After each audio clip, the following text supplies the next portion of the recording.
पवित्र पंचक व्रत और राहस पूर्णिमा उत्सव मुखर हो उठी पुरातन शैवक्षेत्र आरड़ी धामर बाबा अखंडल मणिक मंदिर। आज दुर्लभ हरगौरी बेशरे दर्शन देउछंती मणि बाबा। एथिपाई मंदिर रे चली स्वतंत्र नीतिकांति।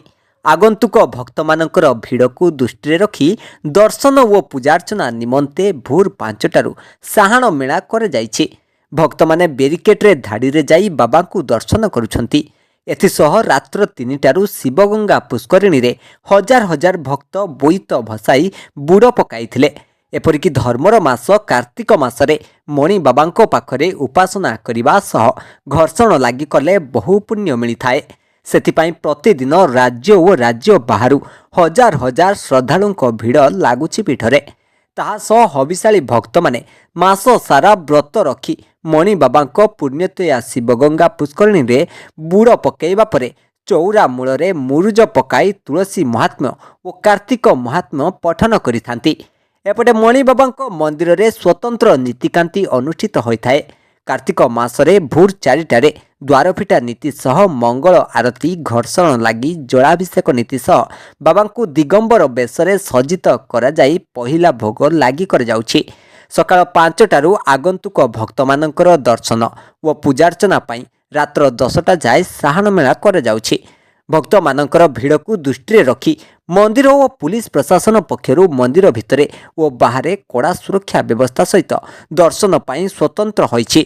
पवित्र अणा नवमी ठारू मध्याह्न नीतिरु अपराह्न जाए मणि बाबा 55 बेशरे दर्शन देवा सह संध्यारू बड़सिंहार बेशरे दर्शन देउछंती भक्तंकु। विश्वास अछि पवित्र पंचक व्रतरे भक्त माने मणि बाबांको 55 बेश दर्शन कले बहु पुण्य मिलिथाए।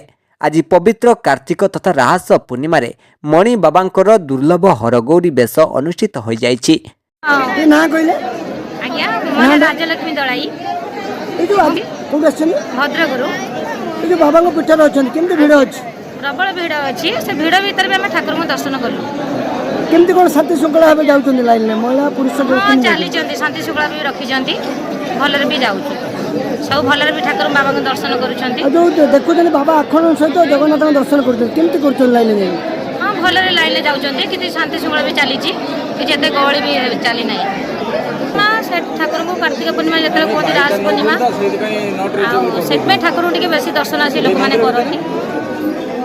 सेति में आसीछु दर्शन करे बाबा को भलरे पाइछु भल से ठाकुर भी दर्शन करिछु। केते शांति शृंखला भाबे अपन माने जाई दर्शन कर बहुत शांति शृंखला भी अछि रखी चंती भी मते शांति शृंखला।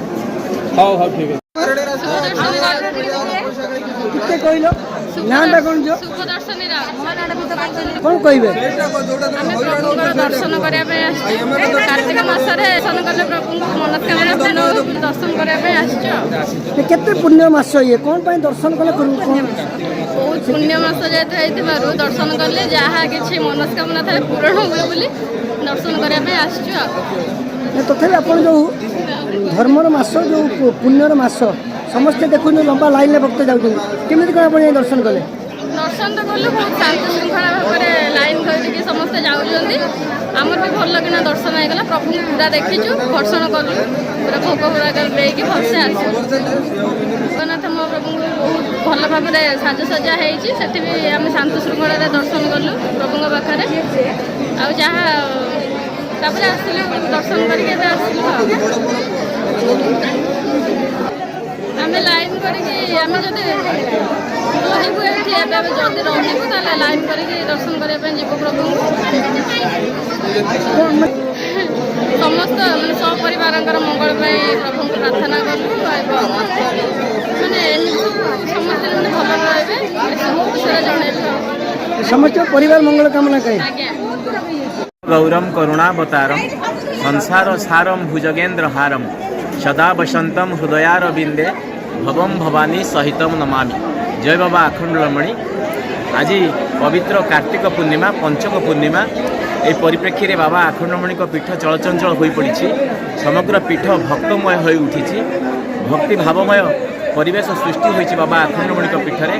आपणकर आज पवित्र दिन उपलक्षे भोरु भोरु श्रद्धालु भक्त मानकर भिड़ जमी थिला। ଆପଣଙ୍କର କାର୍ତ୍ତିକ ବ୍ରତଧାରୀ ଭକ୍ତଙ୍କ କଥା କୁହନ୍ତୁ, ପଞ୍ଚୁକ ବ୍ରତଧାରୀ ଭକ୍ତଙ୍କ କଥା କୁହନ୍ତୁ, ସ୍ଥାନୀୟ ଅଧିବାସୀଙ୍କ କଥା କୁହନ୍ତୁ, ସେବାୟତଙ୍କ କଥା କୁହନ୍ତୁ, ସମସ୍ତେ ଶୁଦ୍ଧପୂତ ମନରେ ଭୋରୁ ରାତି 4ଟାରୁ ଆପଣଙ୍କର ଶିବଗଙ୍ଗା ପୁଷ୍କରଣୀରେ ଡଙ୍ଗା ଭସାଇଥିଲେ ଏବଂ ନିଜର ଶୁଭ ମନାସିଲେ ଏବଂ ପରବର୍ତ୍ତୀ ସମୟରେ ଶ୍ରୀଜୀଉଙ୍କର ଦିବ୍ୟ ଦୁର୍ଲଭ ଦର୍ଶନ ମଧ୍ୟ କରିଥିଲେ। ବର୍ତ୍ତମାନ ଭକ୍ତମାନେ ସାହାଣ ମେଲାରେ ଶ୍ରୀଜୀଉଙ୍କୁ ଦର୍ଶନ କରୁଛନ୍ତି, ନିଜର ପୂଜା ନୈବେଦ୍ୟ ପ୍ରଦାନ କରୁଛନ୍ତି।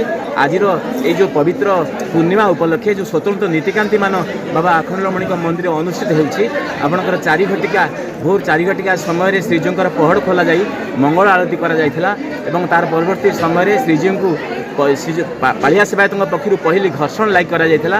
ଶ୍ରୀଜୀଉଙ୍କୁ ଦିଗମ୍ବର ବେଶରେ ସୁସଜ୍ଜିତ କରାଯାଇ ବାଲ୍ୟଭୋଗ ସମର୍ପଣ କରାଯାଇଥିଲା ଏବଂ ଦିବା 8 ଘଟିକାରେ ଆପଣଙ୍କର ପହିଲି ଅନ୍ନ ନୀତି ସମ୍ପନ୍ନ କରାଯାଇଥିଲା ପାଳିଆ ସେବାୟତଙ୍କ ପକ୍ଷରୁ। ଆଜିର ମଧ୍ୟାହ୍ନରେ ବଡ଼ ନୀତିରେ ଶ୍ରୀଜୀଉ ପଞ୍ଚାନନ ବେଶରେ ଭକ୍ତମାନଙ୍କୁ ଦର୍ଶନ ଦେବେ। ଆଜିର ସ୍ୱତନ୍ତ୍ର ନୀତିକାନ୍ତିରେ ବଡ଼ ନୀତି ପରେ ଆପଣଙ୍କର ଶ୍ରୀଜୀଉଙ୍କର ଅପରାହ୍ନରେ ଯେଉଁ ହରଗୌରୀ ବେଶ ଅନୁଷ୍ଠିତ ହେବ। ଆପଣ ଜାଣିଛନ୍ତି ଯିଏ ହର ସିଏ ହରି ଆଉ ଯିଏ ରାଧା ସିଏ ଗୌରୀ। ତ ଏଠି ମାନେ ହରିହରଙ୍କର ଏକାତ୍ମତାର ନିଦର୍ଶନ ସ୍ୱରୂପ ଆଜି ବାବା ଆଖଣ୍ଡଳମଣିଙ୍କର ହରଗୌରୀ ବେଶ ଅନୁଷ୍ଠିତ ହେବ। ବାବା ଏବଂ ମାତା ଭକ୍ତମାନଙ୍କୁ ଯୁଗଳ ମୂର୍ତ୍ତିରେ ଦର୍ଶନ ଦେବେ। ଏଇ ଯେଉଁ ଯୁଗଳ ମୂର୍ତ୍ତିକୁ ଦର୍ଶନ କରି ଭକ୍ତମାନେ ଅପାର କରୁଣାର ଅଧିକାରୀ ହେବେ ଏବଂ ନିଜର ସାଂସାରିକ ଦୁଃଖକୁ ଦୂର କରିବେ ଏବଂ ସୁଖ ଶାନ୍ତିର ଅଧିକାରୀ ହେବେ। ଆଉ ଆମେ ଏତିକି କହିବୁ ବାବା ଆଖଣ୍ଡଳମଣିଙ୍କ ପୀଠରୁ ଏହି ପବିତ୍ର କାର୍ତ୍ତିକ ପୂର୍ଣ୍ଣିମା ପରିପ୍ରେକ୍ଷୀରେ ସେବାୟତମାନଙ୍କ ପକ୍ଷରୁ ବାବା ଆଖଣ୍ଡଳମଣି ପାଖରେ ନିବେଦନ ଯେ ସମସ୍ତ ଭକ୍ତମାନଙ୍କର କଲ୍ୟାଣ ହେଉ, ସମସ୍ତେ ସୁଖ ଶାନ୍ତିରେ ଜୀବନଯାପନ କରନ୍ତୁ, ସଂସାରର ମଙ୍ଗଳ ହେଉ।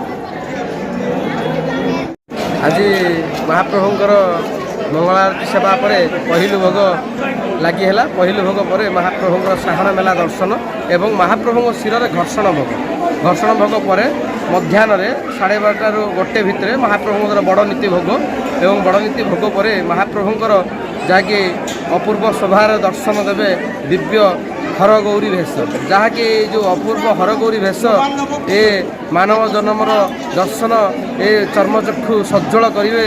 ଶହ ଭକ୍ତଙ୍କୁ ଦର୍ଶନ ଦେବେ ମହାପ୍ରଭୁଙ୍କର ଯେଉଁ ହରଗୌରୀ ବେଶ, ଯାହାକି ବର୍ଷ ତମାମ ବିତିଯାଏ ପାର୍ବତୀଙ୍କୁ କେହି ଦର୍ଶନ କରିପାରନ୍ତିନି। ବର୍ଷକର ଗୋଟିଏ ଦିନ ଏହି ରାହସ ପୂର୍ଣ୍ଣିମା ଦିନ ହରଗୌରୀ ମା ପାର୍ବତୀଙ୍କୁ ସମସ୍ତ ଭକ୍ତ ଦର୍ଶନ କରିଥାନ୍ତି। ଏଇ ଗୋଟେ ଅପୂର୍ବ ଶୋଭା, ଯାହାକି ଦୂରଦୂରାନ୍ତର ଭକ୍ତମାନେ ଆସନ୍ତି ମହାପ୍ରଭୁଙ୍କର ଏ ଦିବ୍ୟ ଦର୍ଶନ ଦିବ୍ୟ ନୀଳାକୁ ଦର୍ଶନ କରି ମହାପ୍ରଭୁଙ୍କର ଆଶୀର୍ବାଦ ଲଭି ନିଜ ଘରକୁ ବାହାରୁଛନ୍ତି। ଜୟ ବାବା ଆଖଣ୍ଡଳମଣି। ତଥାପି ଯେଉଁ ବୋଇତ ବନ୍ଦନା କରାଯାଉଛି ଏବଂ ବୈତରଣୀ ନଦୀରେ ମଧ୍ୟ କରାଯାଇଛି। ପୋଲିସ ପ୍ରଶାସନିକ ଏବଂ ସମସ୍ତ ପଣ୍ଡାମାନେ ସହଯୋଗରେ ମହାପ୍ରଭୁଙ୍କର ନୀତିକାନ୍ତି ଏବଂ ବୋଇତ ବନ୍ଦାଣ ଉତ୍ସବ ପାଳନ କରାଯାଉଛି।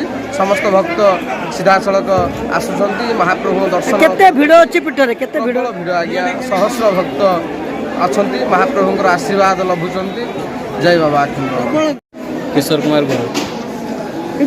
ଭିଡ଼ ତ ପ୍ରବଳ ଅଛି ଆଉ ଶାନ୍ତି ଶୃଙ୍ଖଳା ଦର୍ଶନ ବି ଅଛି। ତା ସହିତ ଭିଡ଼ ସହିତ ଶାନ୍ତି ଶୃଙ୍ଖଳା ଦର୍ଶନ ବି ଅଛି। ଭକ୍ତମାନେ ତ ଭଲ ଦର୍ଶନ କରିପାରୁଛନ୍ତି, ଲାଇନ୍ରେ ରହିକି ଶୃଙ୍ଖଳିତ ଦର୍ଶନ ବି ଅଛି। ପ୍ରଶାସନର ବି ସୁବିଧା କରିଛି ଆଉ ନନାମାନଙ୍କର ବି ସହଯୋଗ ଅଛି, ସୁବିଧାରେ ଦର୍ଶନ କରିହେଉଛି। ନା ବହୁତ ଆନନ୍ଦିତ, ବହୁତ ଭଲ ଲାଗିଲା। ବହୁତ ସବୁ ଆଜି ଭିଡ଼ ବି ବହୁତ ଭଲ ଅଛି, ଦର୍ଶନ ବି ଭଲ ଅଛି, ସବୁ ବହୁତ ଭଲ ଲାଗୁଛି। ନାଇଁ ଭଲ, ଏଇଟା ସୁବିଧା ହେଇଛି। ଜେଣ୍ଟସ୍କୁ ଅଲଗା କରାହେଇଛି ଆଉ ଲେଡ଼ିଜ୍କୁ ଅଲଗା କରାହେଇଛି। ଭଲ ଶାନ୍ତି ଶୃଙ୍ଖଳା ଦର୍ଶନ ହେଉଛି। ଟିକେ ଲମ୍ବା ଲାଇନ୍ ଅଛି, କଷ୍ଟ ହେଉଛି, ତଥାପି ଭଲ ସୁବିଧା ଶୃଙ୍ଖଳିତ ଦର୍ଶନ ହେଉଛି। କାର୍ତ୍ତିକ ମାସ ସେଇଟା ପଞ୍ଚକର, ଏଇଟା ତ ଆମର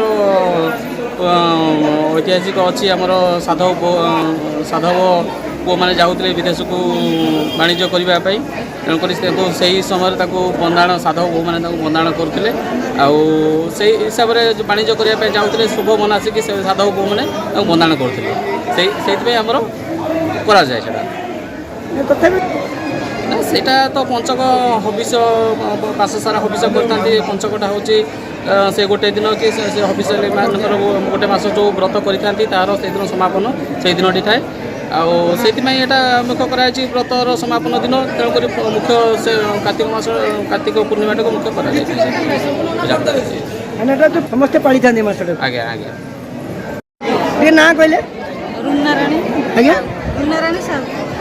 ଏ ଯେଉଁ ଆଜି ପ୍ରବଳ କେମିତି ଲାଇନ୍ ଲାଗିଛି ଆଉ ଆମେ ଆସିଲୁ ଆସିକି ଭଲସେ ଠାକୁରଙ୍କୁ ଦର୍ଶନ କରିଦେଇଛୁ। ମାସ ସାରା ପାଳିଛୁ, ଆଜି ପଞ୍ଚକ 5 ଦିନରେ ଠାକୁରଙ୍କୁ ଭଲ ଭାବେ ଦର୍ଶନ କରିଦେଇଛୁ। ପ୍ରଭୁ ବାବା ଭଲସେ ସମସ୍ତଙ୍କୁ ଶାନ୍ତି ଶୃଙ୍ଖଳାରେ ଭଲସେ ରଖ, ଦିନଟା ଭଲ ଶୁଭମୟ ହଉ। ହଁ, ମଙ୍ଗଳ କାମନା ଠାକୁର ସମସ୍ତଙ୍କ ଦୁଃଖ ଦୂର କରେ। ସମସ୍ତେ ମଙ୍ଗଳ ରୁହନ୍ତୁ। ଫିରୋଜ ସାଙ୍କ ରିପୋର୍ଟ, ଗୁଗଲି ନ୍ୟୁଜ।